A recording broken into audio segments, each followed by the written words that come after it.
Notre société est en constante métamorphose. Il est important de comprendre les événements qui se produisent autour de nous. Des histoires incroyables, sensibles, choquantes, inimaginables. Racontons les comportements des uns et des autres pour éveiller et exhorter à la vigilance. Le rendez-vous, c'est sur la chaîne de Rossi BGO. Continuez par nous envoyer vos histoires afin que nous puissions éclairer notre société sur les faits, des incidents et des événements à couper le souffle. Ne manquez surtout pas de nous donner vos avis sur les histoires que nous vous racontons, de liker, de commenter et surtout de vous abonner à notre chaîne Rossi BGO. Regardez, écoutez avec attention et tirez une bonne leçon. Bon visionnage. Bref, la famille, nous tous, on a écouté ensemble le présentateur, ce qu'il a dit. Il dit abonnez-vous, likez, laissez les commentaires, sans oublier de partager mes vidéos pour que ça puisse vraiment aussi édifier, ça puisse aider tout le monde. Les histoires que les gens viennent me confier, je ne suis pas ni propriétaire ni l'auteur de ces histoires que les gens viennent me confier puis je viens relater. Voici une jeune sœur qui me confie son histoire.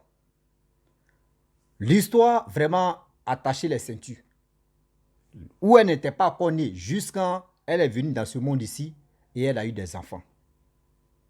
Mais pourquoi elle n'a pas eu de grands frères ni petites sœurs dans sa vie? Ça veut dire elle est seule. Son père était à quelque part, il était dans telle loge qu'elle m'a dit, mais je ne vais pas dire le nom. Elle dit son père a connu sa mère. Son père avait l'argent, il mettait bien. C'est-à-dire tout ce que sa mère voulait, le père faisait ça. Voyage n'est pas voyage. Tout n'est pas tout. Quand la mère fait comme ça, le père donne. Vous-même, vous savez très bien que dans la vie, quand ton enfant a l'argent, quand ton enfant se marie, il faut au moins un petit garçon ou une petite fille, quand même pour que les parents puissent être fiers. Les parents du monsieur en question, c'est-à-dire ce qui m'a expliqué l'histoire, son père, c'est-à-dire ses grands-parents, côté papa, vraiment, ils ont commencé à supplier les fils pour dire, ah, tu t'es marié, ça fait 5 ans que tu t'es marié, mais il n'y a pas d'enfant. Nous-mêmes, où on est même là, on ne sait plus ce qu'on va faire. On met la faute, mais si la fille en question, on pensait que c'était ta femme qui était stérile. Mais on fait tout nos possibles, on s'en consulte, on dit non que oui, elle n'a pas de problème. Écoutez très bien. Leur fils aussi dit non que oui, ça va aller, maman. C'est Dieu qui donne l'enfant. Mais ça va aller, tôt ou tard, je vais avoir un enfant. Les parents se lamentent. Ah, surtout même la maman même. Ah, mon fils, tu es en train de vieillir. Tu n'as pas d'enfant, c'est pas joli à voir. Mais l'enfant même n'a pas dit à ses parents que voici ce que j'ai fait. Oh, il allait vraiment faire des rituels pour ne pas qu'il puisse avoir un enfant. Mais les parents aussi prient. Vous savez, les parents aussi prient. Mais eux ne savent pas que leur fils là, il était dans quelque chose qui n'était pas bon. Priait, la femme aussi. La mère des jeunes, la jeune fille aussi. Sa mère aussi prie.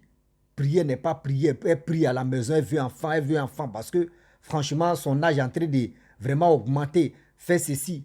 Voici ça, va où, hein? La femme tombe enceinte.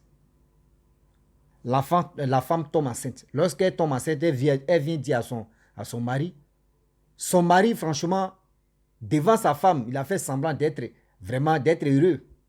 Mais dans son cœur même, il n'était pas heureux parce que là, ça va tourner au vinaigre. Parce que dans le monde là-bas, là, lui, il avait déjà vendu côté où il va avoir enfant. C'est-à-dire lui-même, il avait déjà sacrifié ses enfants même dans le monde spirituel. Mais là, voyez, enfant, tu es là. La femme aussi a dit à ses beaux-parents étaient vraiment heureux ou heureuses. Franchement, eux-mêmes, là, les parents de monsieur étaient contents. Ah, franchement, on a tout, on a prié. Ça va maintenant, aujourd'hui, elle est enceinte. Mais leur fils n'a pas encore dit la vérité que lui, c'est qu'il a fait aujourd'hui, il a l'argent.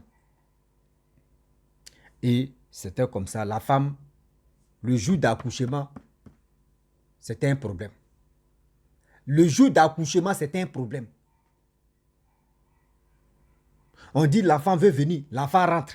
L'enfant veut venir, l'enfant rentre. L'enfant tourne là-bas, jusqu'à l'enfant même danse Dombolo. Après Dombolo, dans le ventre de sa mère, danse Dombolo. Danse, fait ceci, à salsa, tout ça là. Zigribiti, tout ça là. L'enfant danse ça dans le ventre de sa mère. Sa mère souffrait de douleur. Sa mère souffrait de douleur.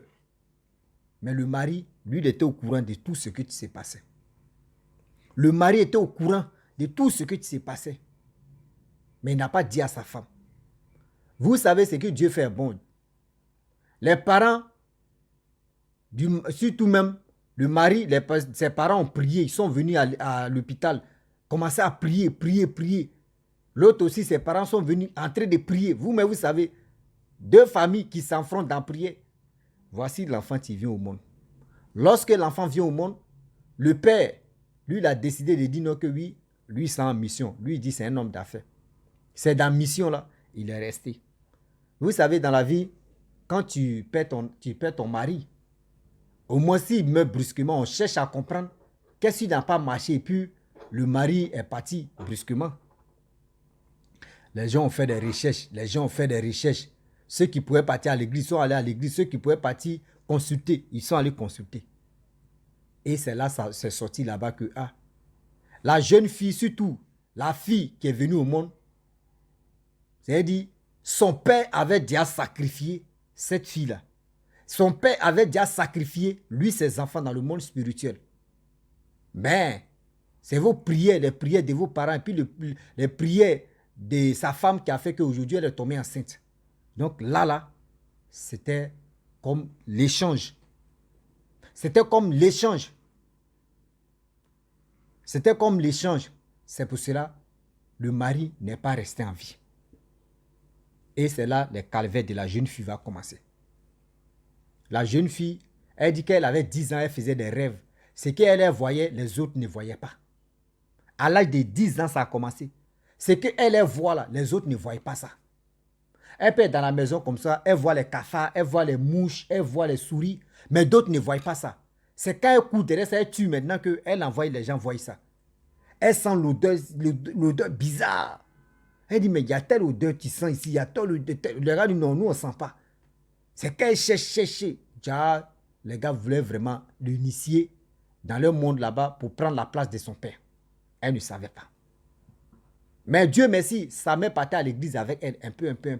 À l'âge de 15 ans, elle dit non que là, mais c'était vraiment développé même. Elle dort comme ça, son âme quitte, c'est-à-dire son corps, son âme même quitte en elle comme ça. Elle est avec des gens qu'elle ne connaisse pas.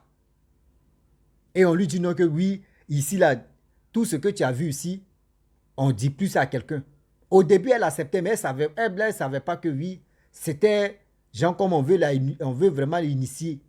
Elle ne savait pas. Mais elle savait que oui, elle, son corps quittait, elle partait manger, elle partait faire ceci. C'est qu'elle a fait un enfant à l'âge de 25 ans. Et 20 ans, elle a fait un enfant. 25 ans, c'est à l'âge de 30 ans maintenant que son père, un jour elle dormait, son père est venu pour dire non, que ma place là, c'est toi ce qui es venu, c'est toi ce que tu m'as pris. Moi, j'avais déjà vendu, vous tous, je vous avais déjà vendu, mais tu es venu au monde, moi, je ne suis plus en vie, c'est toi, tu dois prendre ma place. C'est toi, tu dois prendre vraiment ma place. À part toi, là, je ne vois pas quelqu'un. Tu n'as pas petit frère, petite soeur ou grande soeur ou petite soeur pour dire non que oui, je vais remplacer telle personne, tu vas prendre. C'est toi ce qui es venu, donc c'est toi, tu vas maintenant me remplacer. La jeune fille, la jeune dame se lève, elle dit à son mari dit non que c'est un rêve. Vous savez, dans la vie, il y a les rêves, on n'ignore pas. Je vous dis toujours, arrêtez d'ignorer les rêves pour dire non que ça là c'est un rêve, bon, ce n'est rien. Et du coup, son mari a dit non que le mari de la jeune fille, parce que sa mère a déjà vieilli, donc quand tu vis avec un homme ou tu vis avec une femme, quand il y a des choses qui se passent comme ça, tu dois te confier à ton homme ou à ta femme. Donc elle s'est confiée à son mari, à son copain, son mari plutôt, parce qu'ils ont eu deux enfants là. Il a dit non, c'est un rêve, il faut laisser. Une semaine après, le père vient encore, le père dit je te parle, pourquoi tu ne veux pas écouter ce que j'ai dit? Elle s'élève, là elle dit encore son mari dit ce que tu dois faire, il faut aller à l'église, tu vas expliquer ton histoire, parce que là, 2 fois, au moins si c'était une fois, on peut comprendre, mais 2 fois, c'est qu'il y a un problème. Elle et son mari et ses enfants, ils sont allés à l'église. Lorsqu'ils arrivent à l'église, voici le prophète qui dit, ils ont expliqué ça au prophète. Le prophète dit oui, que Dieu dit, là-bas, si tu mets ta main là, si tu acceptes la place de ton père, dis-toi qu'ils vont te donner pouvoir mystique où tu vas détruire même, je peux dire, moitié même du monde. Parce que là, où ton père était dedans, là, il pouvait renverser même une voiture quand il regarde comme ça. Avec le pouvoir qu'il a, il avait plusieurs pouvoirs. Donc, si tu acceptes, ils vont t'initier et puis tu vas faire des dégâts. Et la femme, la jeune dame en question, elle a dit, ah, moi-même au début, mon père est venu me parler, mais je n'ai pas accepté. J'ai dit ça à mon mari. Mon mari dit non, c'est un rêve. Mais deuxième fois là, c'est mon mari qui m'a dit, ah, de venir à l'église, on va prier. Et c'est dans ça qu'ils ont commencé à prier. Dans la prière, voici le monstre maintenant qui était vraiment habité dans le corps de la jeune dame qui dit non, que le corps ça là, c'est pour moi. Depuis elle était dans le, c'est-à-dire depuis elle était dans le ventre de sa mère, moi j'étais déjà avec elle. Pourquoi vous voulez m'enlever ici? Je me sens à l'aise ici, je me sens bien ici. Que son père a fait des choses, mais c'est elle, elle est venue.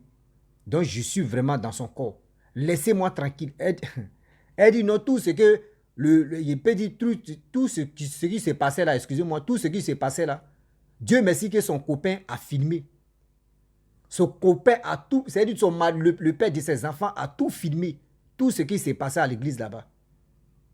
Et l'esprit a commencé à parler pour dire non, que je n'ai pas encore fini de faire ma mission. Pourquoi vous voulez me débarrasser? Si tu le corps là, c'est pour moi, ça m'appartient, c'est pas pour vous. Et des choses sont passées, des voix pas possibles, des voix d'agressifs, des voix de vraiment, quand tu écoutes même, ça te donne chair de poule. Tout ça là. Et la fille, sa délivrance, elle dit que ce n'était pas facile. 7 jours de délivrance. 7 jours de délivrance. Le mari était obligé, c'est-à-dire le père de ses enfants était obligé de dormir là-bas avec les enfants à l'église. Et la délivrance s'est bien passée. C'est pour vous dire aujourd'hui que dans la vie, vous voyez des gens qui ont l'argent. Vous les enviez, telle personne a l'argent, regarde sa voiture, et regarde comment la personne est, regarde comment la personne est. Mais la personne n'a pas d'enfant. Vous-même réfléchissez. Toi, tu vis avec quelqu'un qui a l'argent. Et son idée, ce n'est pas pour faire enfant. Souvent, mais il va te dire non que... Il y a tellement de mensonges. Il va te dire non que... Bon, moi, j'ai déjà les enfants. Mes enfants sont en Europe. Mes enfants sont aux États-Unis. Mes enfants sont ailleurs. Ils ne sont plus dans le pays ici. Donc, je ne veux plus avoir d'enfants. Toi, dans ta tête, tu dis, bon, d'accord. Bon, il dit, il ne veut pas faire enfant. Ce n'est pas grave. Or, en réalité, il n'a pas d'enfant. En réalité, il n'a pas d'enfant. Il a vendu ce qu'il pouvait vendre. Il a vendu ce qu'il pouvait vendre. Mais toi, lui, il te dit, garçon te dit, lui, il ne veut pas faire enfant. Et toi, femme, tu veux faire enfant et puis tu es avec lui parce qu'il te donne l'argent, il te met à l'aise, tu es ceci, tu es cela. Toi, ta vie est en train, dis-toi que, ou toi, tu as accepté ces critères pour dire non, que lui, il ne veut pas faire enfant. Et dans ta tête, toi, tu mets déjà là-bas que toi, tu ne veux pas faire enfant, parce que tu l'aimes. Dis-toi que le jour va arriver où il va te sacrifier. Le jour va arriver où lui-même, il va te mettre dans la sauce. Ton jour arrive. Ah oui. Faites attention. Il y a les hommes aujourd'hui. Ils vont aller faire les rituels, ils vont aller faire les cécis, les sacrifices, tout ça là. Le jour maintenant des sacrifices arrive, on peut dire non que oui, il faut vendre ta femme, il faut faire ceci, il faut faire cela. Il est obligé. Il va dire dans sa tête, il va dire non que si il finit ça, il y a l'argent. Il y a des femmes qui vont courir derrière moi encore. D'ailleurs, mais on n'a pas d'enfant. Au moins, si enfant, il peut avoir pitié, il n'y a pas d'enfant. Jamais, elle a trop bouffé. Elle a beaucoup profité même. Je vais prendre quelqu'un d'autre. Et c'est toi comme ça, tes parents vont commencer à pleurer. Ouah, elle était dans un bon foyer. Je ne sais pas ce qui s'est passé. Elle allait rouler la voiture. Elle a fait accident. C'est comme ça. Ils vont te dire des choses. Oh, c'est le monsieur qui t'avait dit lui ne peut pas avoir enfant. C'est le monsieur qui te mettait à l'aise. C'est le monsieur vraiment avec qui toi tu étais à juste quand tu dis non que tu as trouvé le bonheur de ta vie. C'est lui qui est à la base de ça. C'est lui qui est à la base de ça. S'il vous plaît, la famille, réfléchissez et puis réfléchissons un peu. Réfléchissez un peu et réfléchissons un peu. La vie, c'est là. C'est pas du jeu. La vie, c'est là, c'est pas du jeu. On ne joue pas avec ces genres de choses. Prions et priez. Avant de dormir, on n'a qu'à prier. Même quand on s'élève, prions pour sortir d'abord. Avant même de mettre tes pieds dehors, il faut sortir, il faut prier. Parce que de nos jours là, il y a des gens qui sont, c'est-à-dire, il y a des gens qui sont dangereux nini. Eux-mêmes là, pour faire du mal à quelqu'un là, c'est à la minute. Ils n'ont pas de pitié. Quand on dit pitié, mais ce n'est pas dans les yeux. Quand on dit pitié seulement, là, ce n'est pas dans les yeux. Quand on parle à chien, on parle à l'os, parce qu'il y a des femmes aussi qui font ces trucs de sacrifice. Ah, tu vois une dame là-bas, elle est dans sa voiture, grosse voiture, tranquille. Elle est posée comme ça, tu dis, ouais, ça c'est une femme. Si elle a vraiment, ma vie a changé. Tu mets ton nez à ta vie même, va, là, ta vie même va pas changer. Hein. Ta vie même, on va te demander c'est quelle couleur tu veux. Ils vont te demander, tu dis ta vie a changé, donc, mais ils vont te demander c'est quelle couleur tu veux, ta couleur préférée. Ben, c'est là-bas, ils vont te mettre dans le drap là, et puis ils vont t'attirer. Là, ils vont te... Vous pensez que dans le truc rituel là, il n'y a pas femme dedans. Partout, vous voyez des trucs, oh, il ne peut pas dire le nom, oh, il y a femme, il y a toujours femme là-bas. C'est les hommes au monde, la majorité, c'est les hommes au monde. Sinon, il y a les femmes dedans. Ah. Donc, la famille, je vais m'arrêter là. C'est une petite histoire qu'elle m'avait confiée. Donc, c'est pour dire à nos parents que prions beaucoup. Quand vous marchez avec un homme ou quand vous marchez avec une femme, priez et prions beaucoup parce que vous ne savez pas avec qui vous marchez. Voilà, vous ne savez pas avec qui vous marchez. Donc, la famille, abonnez-vous, likez, envoyez des histoires ou soit aussi envoyez des images, des vidéos où on peut sensibiliser le monde entier, surtout on peut sensibiliser la jeunesse africaine ou soit la jeunesse du monde pour qu'on puisse être vraiment vigilant dans la vie. Faut pas on va tomber dans les trucs et puis demain on va regretter. Je vous dis à très bientôt. Ciao. Bisous.